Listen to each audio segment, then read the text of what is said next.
Kita ada di sini karena kasih-Nya disatukan dalam kerajaan-Nya.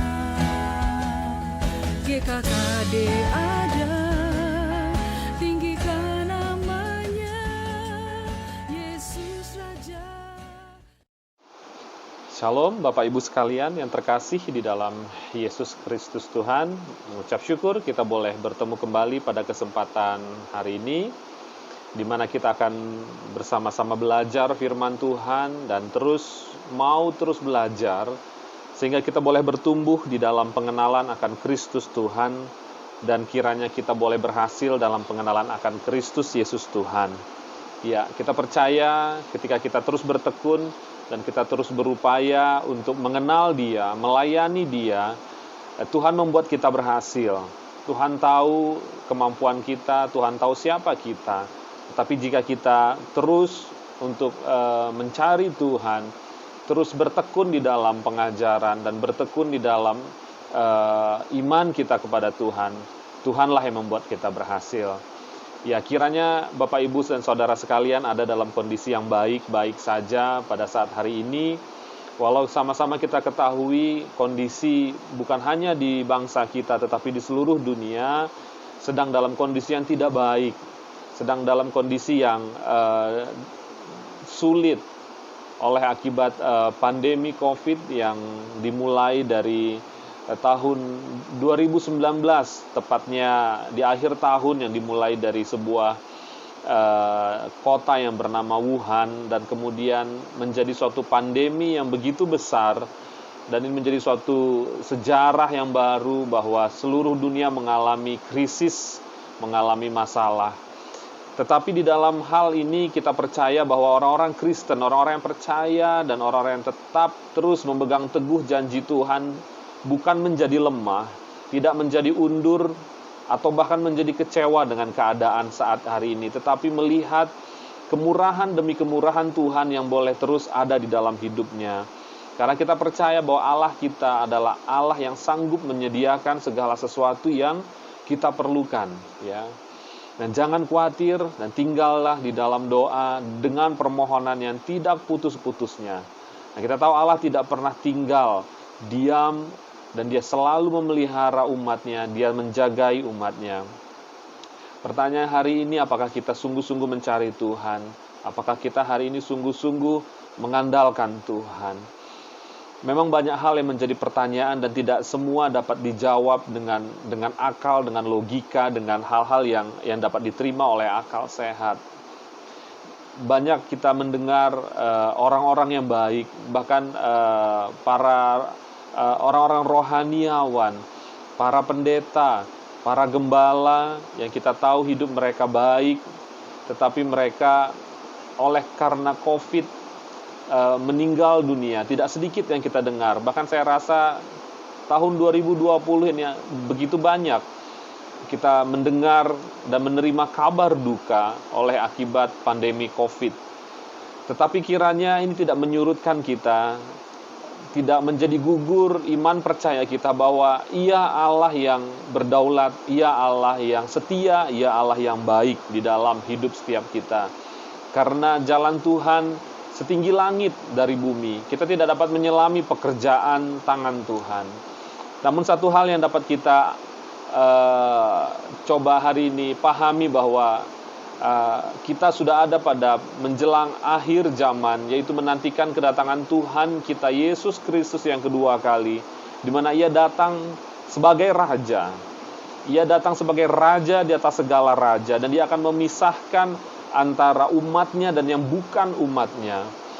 Dan pada hari itu merupakan hari kegentaran bagi mereka yang tidak tercatat namanya dalam kitab kehidupan.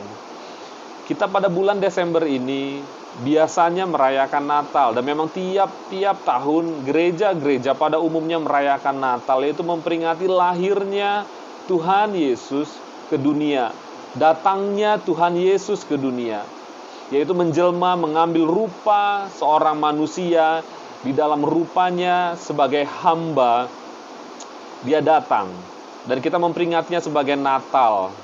Itu adalah kedatangan Tuhan Yesus yang pertama.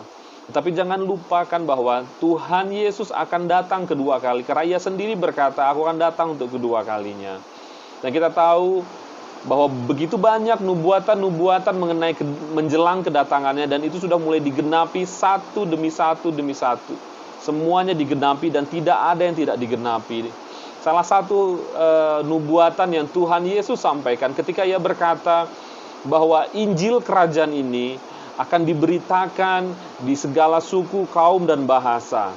Mungkin hari ini belum semua suku, belum 100% komplit suku-suku mendengar Injil.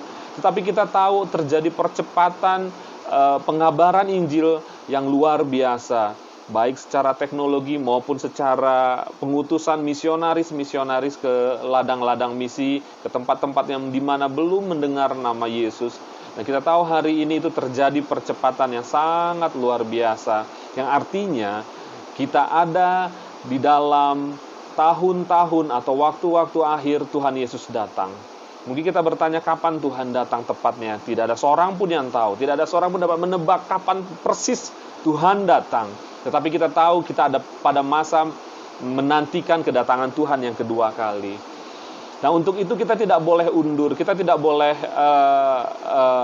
boleh menjadi lengah dalam perkara ini. Justru Tuhan mengingatkan, bahkan Tuhan Yesus sendiri mengingatkan supaya kita semakin tekun menjelang kedatangannya yang kedua kali. Para rasul berkali-kali mengingatkan jemaat, mengingatkan berulang-ulang dan tidak lelahnya mengingatkan supaya hidup di dalam ketekunan kepada pengajaran yang sehat, pengajaran yang benar, iman yang benar. Karena itu Paulus berkata kepada Timotius di dalam 1 Timotius 6 ayat 12, ia berkata dan menasehatkan Timotius dengan berkata, bertandinglah dalam pertandingan iman yang benar dan rebutlah hidup yang kekal, untuk itulah engkau telah dipanggil. Paulus mengingatkan kepada Timotius yang adalah anak rohaninya, yaitu untuk bertanding dalam pertandingan iman yang benar, ya, bertanding dalam pertandingan iman yang benar. Di dalam suatu pertandingan ada yang menang, ada yang kalah. Mungkin jika gitu pertandingan sepak bola, kita akan katakan wajar menang, wajar kalah. Kalau menang wajar, yang kalah pun wajar. Ada waktunya menang, ada waktunya kalah. Tetapi di dalam perkara iman, kekalahan adalah sesuatu yang sangat-sangat fatal dan tidak boleh kita alami. Apalagi menjelang kedatangan Tuhan, jangan sampai iman kita gugur. Karena konsekuensinya begitu besar. Karena pertandingan ini benar-benar harus kita menangkan di dalam Tuhan. Karena itu Paulus mengingatkan untuk bertanding di dalam iman yang benar. Ya, sungguh-sungguh bertekun di dalam doa dan di dalam pengajaran. Itulah yang selalu Paulus ingatkan kepada para jemaat. Bahkan Paulus di dalam suratnya pada jemaat di Tesalonika, karena Paulus tahu ada satu oknum, yaitu iblis, yaitu setan yang hendak merusak, menghancurkan segala pekerjaan pengabaran Injil yang telah dilakukan Paulus di Tesalonika, dan ia menuliskan kepada jemaat di Tesalonika, itulah sebabnya maka aku, karena tidak dapat tahan lagi, telah mengirim dia supaya aku tahu tentang imanmu. Karena aku khawatir kalau kamu telah dicobai oleh si penggoda, dan kalau usaha kami menjadi sia-sia. Apa yang menjadi kekhawatiran atau concernnya Paulus kepada jemaat di Tesalonika adalah apa yang sudah ditanam, yang ditabur Injil dan kebenaran yang ditabur di jemaat di Tesalonika, itu semuanya menjadi sia-sia. Kenapa? Karena mereka tidak hidup di dalam ketekunan iman. Ya, kenapa? Karena ada iblis, yaitu Paulus katakan di sini adalah si penggoda. Ya, si penggoda ini merusak segala pekerjaan apa yang sudah dikerjakan Paulus. Nah, Tuhan Yesus sendiri mengingatkan di dalam perkataan, yaitu iblis datang untuk mencuri, membunuh, dan membinasakan. Tetapi Yesus datang untuk memberikan kita hidup, dan hidup di dalam segala kelimpahan. Nah, kita tahu pertandingan iman ini harus kita menangkan, dan ada satu oknum, ada satu kuasa kegelapan yang hendak kita gagal dalam pertandingan iman itu si iblis. Dia akan mencuri, dia akan mengambil, dan dia akan membunuh, membinasakan iman kita di dalam Tuhan. Melalui apa? Melalui banyak perkara, melalui banyak masalah, bahkan melalui godaan demi godaan, melalui penderitaan demi penderitaan, kesulitan demi kesulitan. Tetapi sungguhnya jika kita mengenal siapa Allah kita, ketika kita melihat penderitaan, kita bisa berdiri di dalam suatu perspektif yang lain lagi. Justru penderitaan yang terjadi bagi orang Kristen tidak membawa dia jatuh, tidak membawa dia undur, tetapi justru itu menjadi sesuatu hal yang membuat dia semakin bangkit, semakin bertumbuh imannya di dalam Kristus Tuhan. Kalau dia sungguh-sungguh bergantung kepada janji-janji Tuhan di dalamnya. Ya, Petrus mengatakan bahwa untuk kita menjadi lebih tekun, dan kita menjadi kuat, dan menjadi tidak lemah, dan kita ketika iman kita diuji, kita mendapatkan ketekunan di dalamnya. Jadi penderitaan sama sekali seharusnya tidak membawa seorang Kristen undur dari imannya, tetapi penderitaan membawa kita semakin bertekun di dalam iman kita kepada Tuhan, bertekun di dalam doa-doa kita kepada Tuhan, dan melihat dan menyaksikan pertolongan Tuhan ya dan amin dalam hidup kita. Ya, apapun yang saudara hal ini alami, apakah engkau sakit, apakah engkau mengalami masalah dalam kondisi finansial, apapun itu, bertekun di dalam doa. Karena kita percaya Tuhan menyediakan yang terbaik. Ya.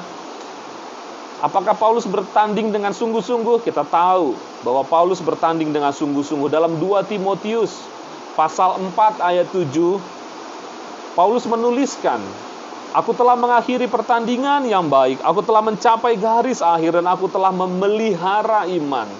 Ya, jadi ada sesuatu yang benar-benar kita harus sadar bahwa hidup adalah perjuangan, hidup adalah suatu peperangan bahkan, yaitu mempertahankan iman kita. Karena ada yang ingin mencuri iman kita, ada yang ingin membunuh iman kita, ada yang ingin menghancurkan segala sesuatu yang sudah ditanam hal yang baik di dalam hidup kita. Ya, mungkin kita pernah mendengar firman yang berkata mereka yang dibenarkannya, mereka itu juga yang dimuliakannya. Kemudian kita berpikir, oh saya adalah orang yang dibenarkan. Apapun yang saya perbuat, mungkin hari ini saya salah, tidak peduli saya salah berulang-ulang, toh saya sudah dibenarkan. Saudara, saya ingin mengingatkan bahwa bukti engkau sudah ada di dalam Tuhan, yaitu kita hidup di dalam pertobatan. Kita menghasilkan buah-buah pertobatan yang sesuai dengan keselamatan yang sudah kita terima. Dan bukti kita sudah diselamatkan adalah kita bertumbuh di dalam iman kita. Kita bertumbuh di dalam ketekunan kita kepada Tuhan, dan semakin sungguh-sungguh lagi. Bukan undur, bukan menjadi lemah, bahkan atau menjadi kecewa akan hidup kita. Tidak. Orang yang dibenarkannya, mereka itu juga dimuliakannya. Roma 8 ayat 30. Yang artinya orang yang dibenarkannya, ia pasti hidup sesuai dengan firman Tuhan, dan mereka adalah orang-orang yang dimuliakan oleh Allah itu sendiri. Karena itu mari saudaraku bertanding, berjuanglah, dan sadarilah bahwa hidup ini adalah perjuangan, bahwa hidup ini adalah suatu hal yang perjuangan kita dengan serius sekali. Bukan hanya soal mencari nafkah, bukan hanya soal mencari uang, bukan hanya sekedar mencukupkan segala suatu kebutuhan, tetapi lebih dari itu, yaitu pertandingan iman yang benar, pertandingan yang harus kita selesaikan. Ya, Paulus katakan tadi seperti yang sudah saya sampaikan bahwa aku telah mengakhiri pertandingan yang baik, aku telah mencapai garis akhir. Kita akan mengakhiri pertandingan kita, karena pertandingan memang harus diakhiri dan ada waktunya akan berakhir. Cuman pertanyaannya, apakah kita mencapai garis akhir? Apakah kita menyelesaikannya dengan baik pertandingan iman kita? Kalau kita tidak menyelesaikan pertandingan kita dengan baik, kita tidak memperoleh upah yang dijanjikan. Kita tidak akan memperolehnya. Karena itu dengan sungguh-sungguh Paulus senantiasa mengingatkan, mari kita semua untuk bertekun dan untuk bertanding dan untuk menyelesaikan panggilan kita di dalam Kristus Yesus Tuhan. Dan Paulus berkata di dalam 2 Korintus ya, bahwa benar memang kami masih hidup di dunia ini, masih hidup ada di dalam dunia, tetapi kami tidak berjuang secara duniawi, karena senjata kami dalam perjuangan bukanlah senjata duniawi, melainkan senjata yang diperlengkapi dengan kuasa Allah, yang sanggup untuk meruntuhkan benteng-benteng. Kami mematahkan setiap siasat orang dan merubuhkan setiap kubu yang dibangun oleh keangkuhan manusia untuk menentang pengenalan akan Allah. Kami menawan segala pikiran dan menaklukkannya kepada Kristus. Sekali lagi, ini adalah pertandingan iman yang serius. Pertandingan iman yang sungguh-sungguh serius. Kalau kita tidak mempersiapkan diri kita tidak melatih roh kita pasti gagal. Dan kita tidak akan memperoleh hidup yang kekal. Kita tidak memperoleh mahkota kehidupan itu. Karena itu jagai pikiran kita, jagai segala pikiran dengan segala kewaspadaan. Dan pikiran-pikiran yang tidak sejalan dengan firman Tuhan, apa yang harus kita lakukan? Seperti Paulus katakan, kami menawan segala pikiran dan menaklukkannya kepada Kristus. Itulah yang harus kita kerjakan. Dan setiap hal yang menentang untuk pengenalan akan Allah yang hidup, apa hal itu? Yaitu keangkuhan manusia. Keangkuhan hidup manusia harus kita kalahkan, kita taklukkan, kita bongkar itu semua, kita tawan itu semua. Dan percayalah bahwa Allah memperlengkapi kita dengan senjata yang sanggup merubuhkan hal-hal tersebut. Benteng-benteng yang dibangun, kubu-kubu yang dibangun oleh si jahat, itu dihancurkan dengan senjata yang berasal dari Allah. Karena kita diperlengkapi dengan kuasa Allah. Apapun yang hari ini kita alami, kesulitan apapun yang saudara alami, yang mungkin kita alami bersama-sama, ayo kita bersama-sama bergandengan tangan. Kita sama-sama saling mendoakan. GKKD Medan setiap jam 6 pagi ada doa pagi. Mari saudaraku hadir di situ. Terbuka untuk semua berdoa, share apa yang menjadi beban saudara, apa yang menjadi pergumulan saudara, dalam hal apa engkau harus butuh ditopang dalam doa, share hal itu semua. Dan kita berdoa, karena kita tahu mukjizat hanya terjadi melalui doa. Tanpa doa tidak ada mukjizat, tanpa doa tidak ada kemenangan, tanpa doa kita menjadi lemah dan kalah dengan si iblis. Jangan sia-siakan waktu demi waktu kita, jangan sia-siakan bahwa hidup kita senantiasa dipersembahkan bagi Tuhan. Jangan sia-siakan, persembahkan hidup kita bagi Tuhan. Demikian saudaraku, saya mengingatkan kita semua, mari kita berdoa dan sadari bahwa hidup adalah perjuangan dan suatu pertandingan yang harus kita selesaikan. Dan di dalam Kristus, percayalah kita lebih dari pemenang. Kiranya Bapak, Ibu, dan saudara sekalian, apa yang saya sampaikan hari ini boleh menjadi berkat dan memacu kita untuk lebih lagi melayani Tuhan. Dan Tuhan katakan, biarlah rohmu menyala-nyala dan layanilah Tuhan. Demikian firman Tuhan, kiranya boleh memberkati Bapak Ibu sekalian, dan kiranya persekutuan yang manis di dalam Allah Bapa, Allah Anak dan Roh Kudus menyertai sampai Kristus Yesus datang kedua kali. Shalom, Tuhan Yesus memberkati.